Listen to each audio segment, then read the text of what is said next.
Hi everybody, welcome back to OCA today, where we've got some new additions to introduce you to. It's a species that's had an absence from my bird room for over a year now. It's seen as the king of the native finch world. It's of course the hawfinch. So the hawfinches have returned to OCA, but before we go and see them, let me tell you a bit of background information on them as a species. In the wild, you can expect to find hawfinches in mixed or deciduous woodland. A particular favourite tree of theirs is the birch tree, but they'll also be around orchards where there are fruit trees growing. In the winter months, they'll form small flocks with each other and bullfinches, which they have a symbiotic relationship with. And in the breeding season, they form monogamous pair bonds to go and breed with and occupy a territory. A hawfinch has a really varied diet, so primarily they'll feed on hard seed all year round. They'll also absolutely love things like cherries. It's a particular favourite of theirs, any fruits and the kernels of those fruits as well. They can crack with their very strong beak, and during the breeding season they also require live food. Things like aphids, grubs, mealworms, waxworms are perfect for them rearing young, hungry hawfinch chicks. Globally, the hawfinch's conservation status is of least concern. However, in the UK, they're red listed, so they are quite a rarity. Hawfinches generally breed from April through to June. They'll have 2 to 7 eggs per clutch, 1, sometimes 2 clutches. However, it has been known for them to have extended breeding periods depending on the age and the status of the weather. So now you know a little bit more about them, let's go and meet them. So beside me here in this aviary is our pair of hawfinches. They're a 2022 bred pair, so we're getting them as they're coming into sexual maturity. They're rung in accordance to the law in the United Kingdom, so that is with a ring size K, and they're just an absolutely stunning pair of birds. I believe we've got a yellow, so an intensive feathered hen, and a buff or non-intensive feathered cockbird.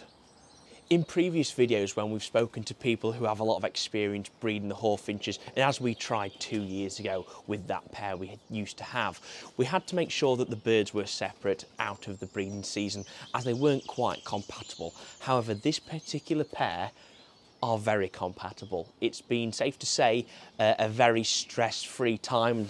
You know, touch wood, it continues to stay the same. We had them in the bird room divided with a mesh divider in one of the flight cages, and they were getting on absolutely fine, feeding each other through the bars, and actually were a little bit stressed in the bird room because they'd been kept in a flight prior to coming here. So I decided we'll move them in here, and they've been getting on absolutely fantastically. They've been feeding each other once again, they're roosting next to each other, they're coexisting absolutely fine. So I'm hoping that might translate over into a successful breeding season. Keep your fingers crossed.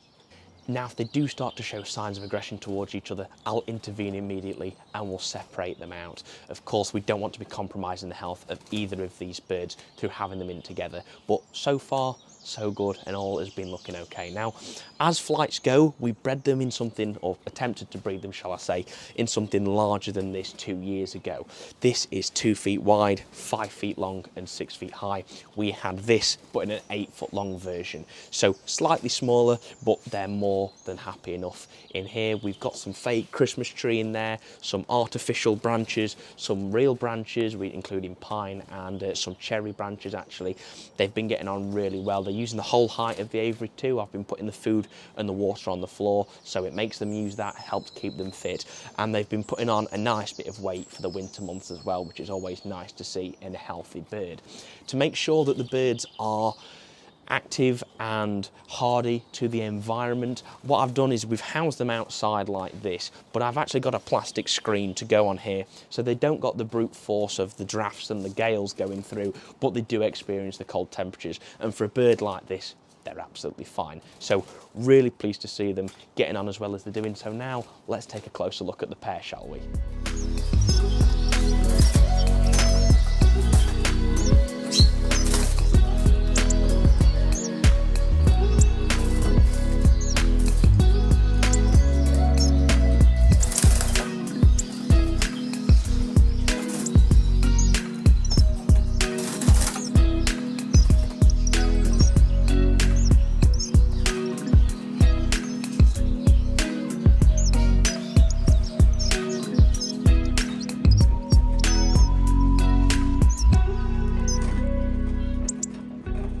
Anyway, everyone, that's it from me for this week's episode from OC Avery. Next week, we'll be out at the All British Show, one of the biggest British bird shows of the year. And the following week, we're going to actually see some very special and very rare British bird species. So if you'd like to see that and more from OC Avery, please make sure to subscribe down below. That would be very much appreciated. Smash a like on it if you have enjoyed it, and make sure to follow us on social media, Instagram and Facebook, for daily updates and behind the scenes footage of all of our birds. Now, thank you very much for watching. I'll see you in the next one. Take care.